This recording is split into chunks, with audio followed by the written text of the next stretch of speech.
G'day, viewers and listeners. It's Ed Fox with the Edward Show. I should say g'day, y'all. I'm down here in Tennessee now, and I had the great opportunity to run into this gentleman, my next guest, Roger Killian, on I think it was an EIN networking deal. Is that entrepreneur? Roger, what's that stand for, EIN? EIN is an acronym that represents Entrepreneurs International Network. That's right. So it was Entrepreneurs International Network, and we were on, Roger hosts these out of Canada, and has great speakers. Like, it's normally every Tuesday, and then I think the occasional Saturday. Is that right, Roger? That's correct, Ed, yes. Okay. So anyway, welcome my guest, Roger Killian. Yeah, like you can all clap in your cars or when you're watching this on YouTube or something. And we're going to talk to Roger a little bit today about how he got started and what he's doing now, and a little bit about what's going on in Canada. So, hey, Roger, welcome. Thanks for being on the show. Thank you, Ed. I'm delighted to be your guest today. Yay! I'm delighted. I meant to drive to Wichita, Kansas. What's today? Friday. I meant to drive up there on Sunday, and they had like 11 inches of snow. Did you guys get any up north, or did it miss you? Well, remember the size. Canada is the size of two Australias put Right. side by side. So if I was in northern Canada, I would say yes. Right. But I am here in balmy British Columbia, specifically very balmy Vancouver. Mm-hmm. No, we got none.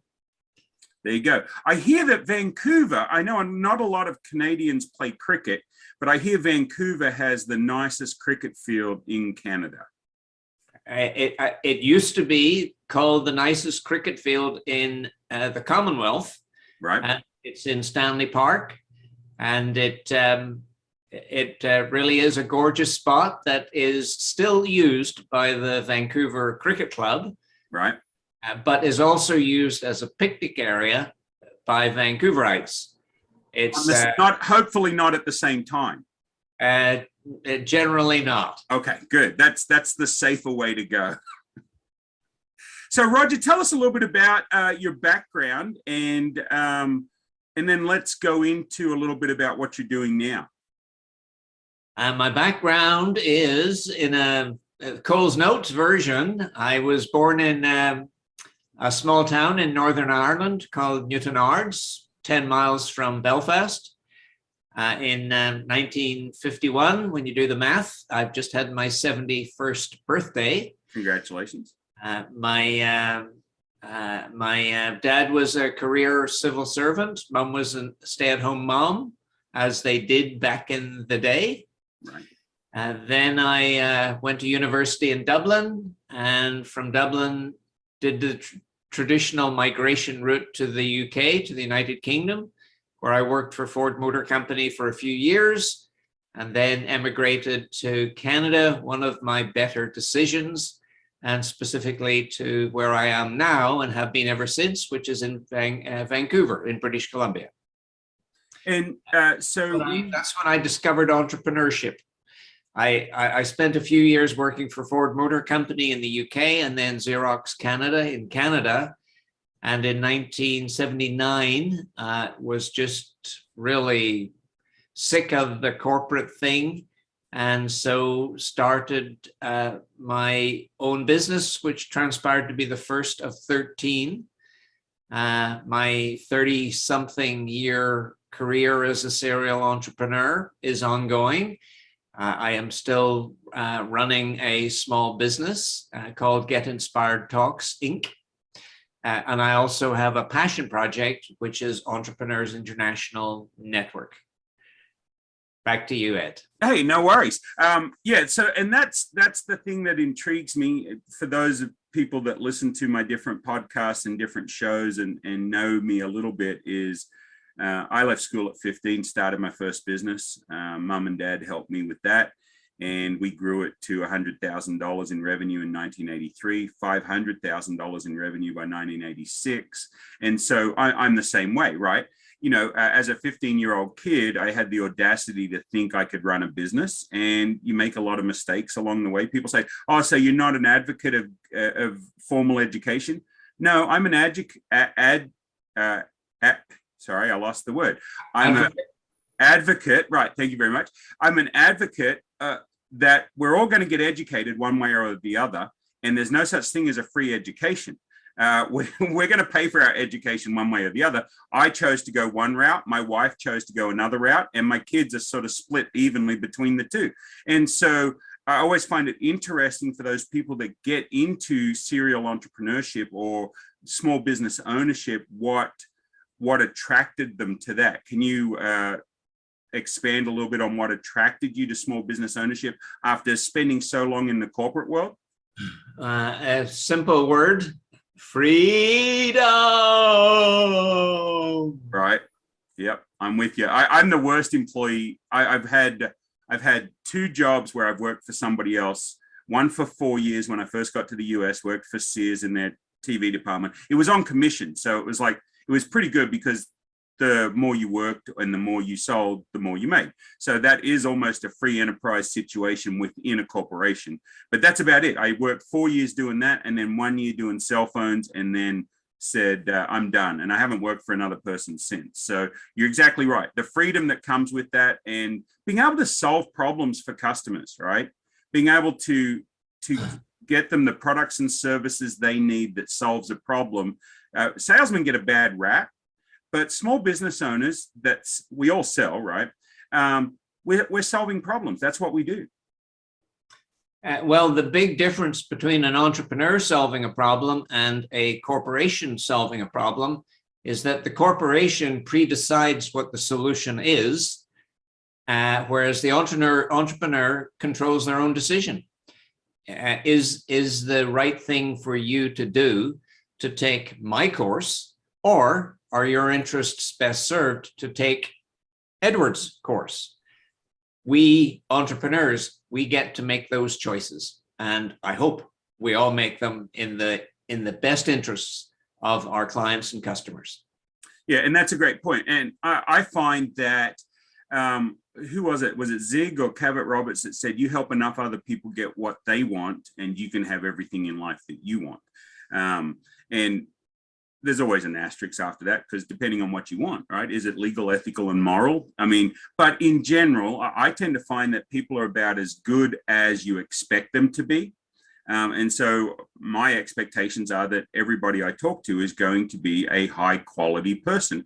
And I'm not really ever disappointed. I mean, there's only been a couple of times where I've tried to help people and they just sort of they asked for the help and then they didn't do anything required. You probably have had the same thing happen over the course of your life, is you try and mentor somebody and they say all the right things, but they do none of the work that they need to do to get the results. So speaking of which, let's move into what you're doing what you're doing as your business now, because it intrigues me, and talk about the differences that you can recommend people search out. Well, you already know that my passion project is EIN, Entrepreneurs International Network, which this time last week had 21 chapters in North America, and today has 36. Oh, cool. On our way to a bigger number. But my for-profit business, which is also a passion business, so happens that my mentees pay me a monthly fee. It is to help people who have got creative ideas inside them. They're important ideas, they're game-changing ideas, and they are clueless as to how to get them out into the world, because it's only when they're out in the world will they make a difference. And they make a difference when the ideas get out into the world in such a way that people are triggered to take action around the ideators, the source of the ideas, call to action. So, okay, so expand on that. Tell us a little bit about, or tell us a lot about how you're making that happen. The platform that I use for for my mentees is the TED platform. Together we start by converting their idea into a script. That takes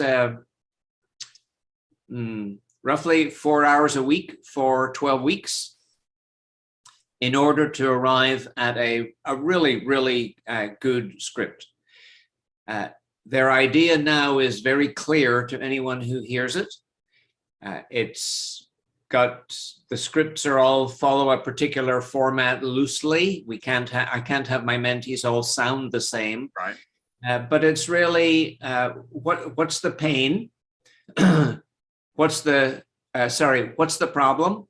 What's the pain caused by the problem? What's your solution, which is your idea? What are the benefits that flow from your solution? And now what's the call to action? What do I want you to do with the information that I've just shared with you? And believe it or not, that does take a lot of time on the part of my mentee and myself and one other mentor to tease that out of them and fashion it in a way that an audience can really hear it and is really moved, really activated to take up the speaker's call to action. That's part one. We've now got a script. Now we need to convert that script into a screenplay. Different techniques for doing that, but now the script is coming to life. We've just injected energy, vigor, life, and passion into that script. The next stage now is to cause the mentee to select and be selected by the right TEDx organizer. Now there's 3,000 TEDx organizers in the world, but only a handful of them are suitable for the kind of messaging I want my mentees to get. Of particular importance is the quality of the video. From 2012 to 2018, I was a TEDx organizer, and in 2018, my audience was 2,000 people big. But since then, the videos shot at that event have received 30 million video views. Oh, wow. When you express 2,000 as a percentage of 30 million, you'll realize that your real audience is not that live audience on the day of the event. Your real audience are those people who subsequently watch your video. So in a way, I have to teach my mentees to speak to 3 cameras: the main camera, camera 1, 2, and 3, and not do what a typical speaker coach would encourage a speaker to do, which is engage with the audience, make eye contact, ask rhetorical questions, those kinds of techniques. So now we've got a script converted into a screenplay. Now we've got an event that is the right event for the speaker, and the speaker is the right person for that event. Now we get close to game on time, take the stage time. And so the speaker comes to Vancouver, and we do 4 or 5 days of intense delivery training. Then the speaker takes the stage. During this process, the organizer of the event has to have selected the speaker. So the speaker has to go through an audition, and the speaker has to comply with the organizer's theme. My role is simply the coach. And when I can introduce a speaker to the right organizer, I'm happy to do that. But many speakers have local events. They know the local organizer, and their interests are best served to stay close to home. It's also no cost for them to do that, no travel accommodation cost for them to do that. Then they take the TEDx stage. They do a wow job. They get a standing ovation. And now the typical TEDx speaker will stop. Will say, "I've done my talk, done." Video gets announced. No real effort is put into promoting the video to get video views. So the message is heard by the live audience and by a few video viewers. This is where I make my single biggest difference to my clients, in that their performance on the TEDx stage is where they start the hard work, not where they stop it. To me, the TEDx talk is a milestone on their journey to create massive impact for their idea and massive authority for themselves. So then we work for several more months. The analogy I use is that I want every one of my mentees to become the Simon Sinek of their industry.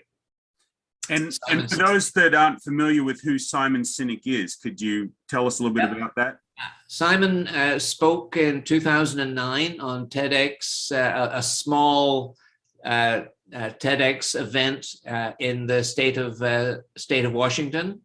And at that time, he was no name, but he had a topic and he spoke on that stage. And then he did what most TEDx speakers don't do. Then he leveraged the impact of his talk and the TED brand to make himself, over the next several years, to make himself a household name and to generate massive impact and massive authority, and by the way, massive income for himself. And that's what I aspire to do for all my mentees. So go into a little bit about, you talked about the idea in general. So what I'm understanding, and you and I had a conversation before this, so I know a little bit, but I want to lead you into talking more about that, is somebody comes to you and they say, hey, I want to do a TEDx talk. You're the guy that they should talk to, right? They could do it for free and manage themselves, but if they wanted to step it up after that, that taking the path with you would be the way to go. If they want massive impact for their idea and they want authority for themselves, working with me is certainly one of the options. At the time that I first meet the speaker, the potential mentee, we have a conversation about their solution, their idea. A lot of people simply want to do a TED talk, have it on their resume. TED has become the default gold standard of public speaking. They simply want to be able to say, I've done a TED talk. It's part of it's on my bucket list. I want to get it off my bucket list. They are not for me. I do not want to work with those folks, but I'm happy to let them know how they go about finding a suitable TEDx stage, chit-chatting with the organizer to make sure their interests are aligned. Those who do want to work with me have to have a type of idea which is a solution to one of humanity's pressing problems. Then I'm interested. You see, Ed, I'm 71 years old now, and I've probably got 20 years of good, productive work left in me, and I want to make impact. That's my currency. I want to make impact, and I do this through my mentees.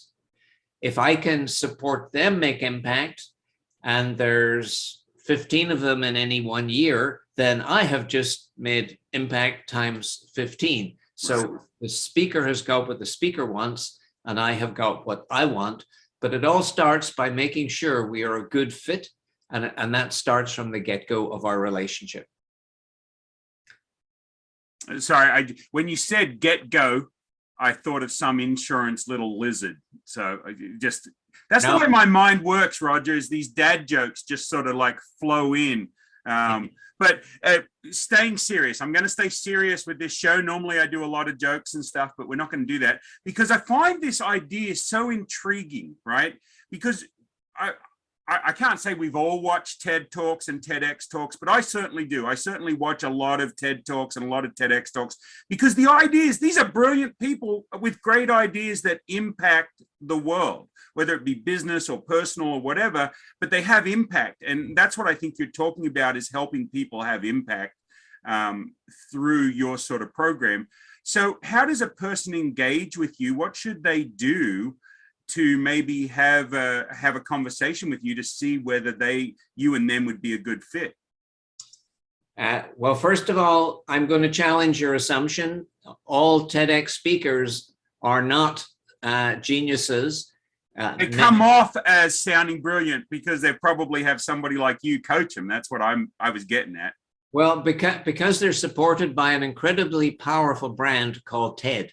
Okay, I see. It is assumed that as soon as you take a TEDx stage, that you are a credible expert around the subject matter of your talk.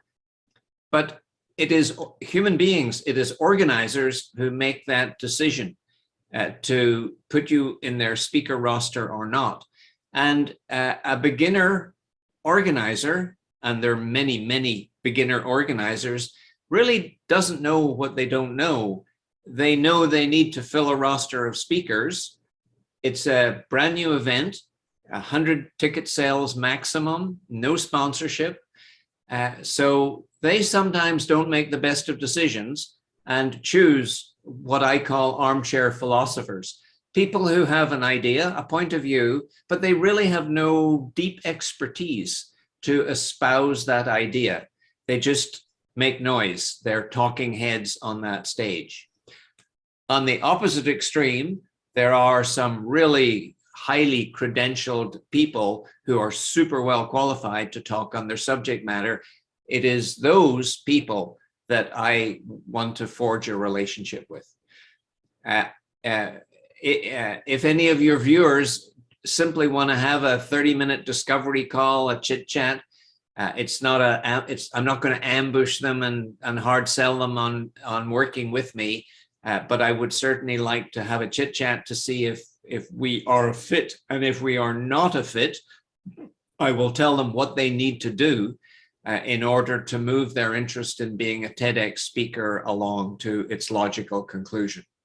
Cool. And so we'll put your information in the show notes that they'll be able to find and reach out to you, email, phone number, all that sort of stuff, website. So that'd be great. We've got just a few minutes left. What else do we need to know?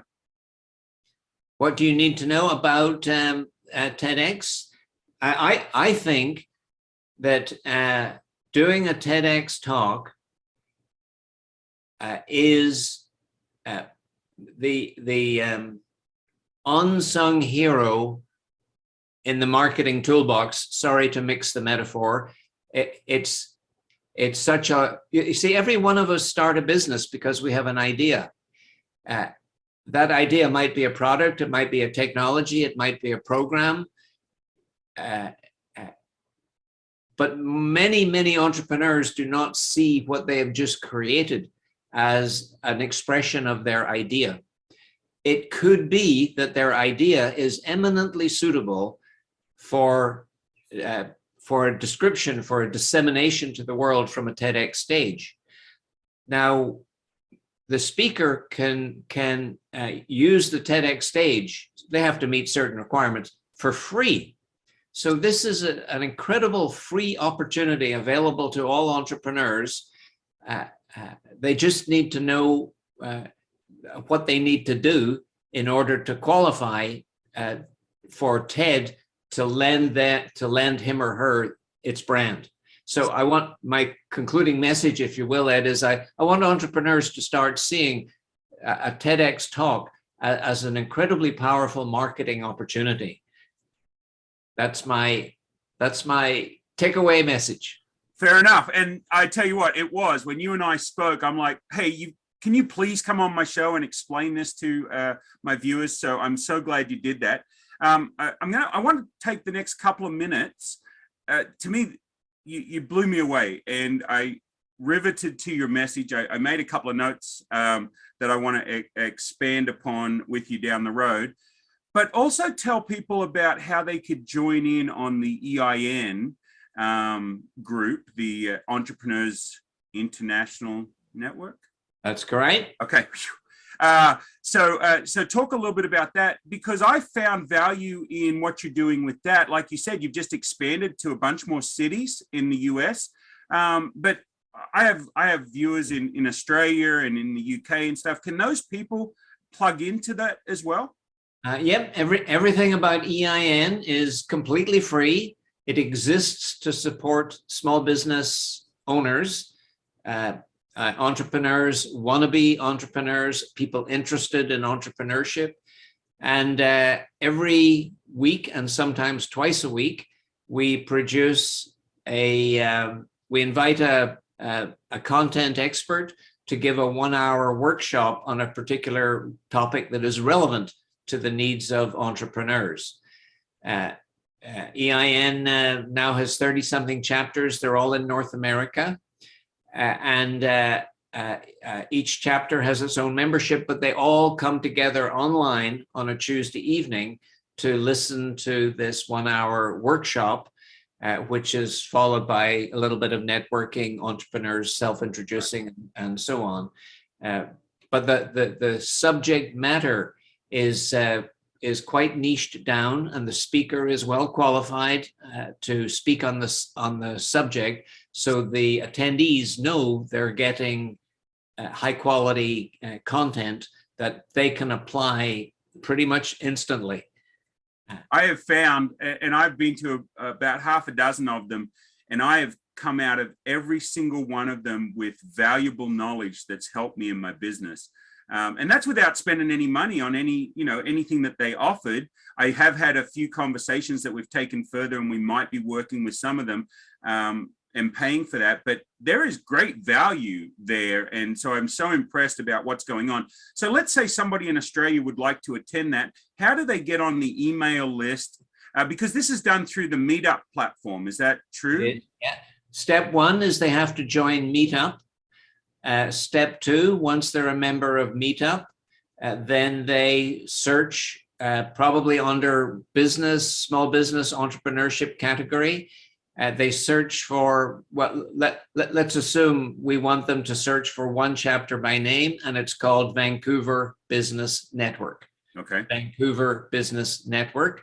They join that event. It doesn't matter what chapter they join because everything is online. So Vancouver Business Network, and then they're on my mailing list. And then I let them know when the next event is, who the speaker is, give them a description. They can RSVP or not. If they RSVP, then I send them a follow-up reminder that this event is taking place. Then they show up. Then they take whatever they want from that meetup. Hopefully they get some golden nuggets. Right. And the speaker generally has some kind of a special offer at the end of their talk. And that way EIN has fulfilled its mandate of supporting entrepreneurs to build better businesses. Yeah, and I think you guys are doing a great job, and I appreciate that. Hey, Roger, it's been so great to talk to you. We'll get all this information from Roger and put it in the show notes, so you'll be able to find him and reach out to him. And I highly recommend you getting in touch for the Entrepreneurs International Network and the Vancouver Business Network through Meetup. If you got any questions though, and we didn't answer them, shoot me an email or shoot Roger an email, and we'll get that dealt with. Roger, thanks so much for being on the show. It's been a little slice of heaven being by you, Ed. Thank you. Thank you, sir.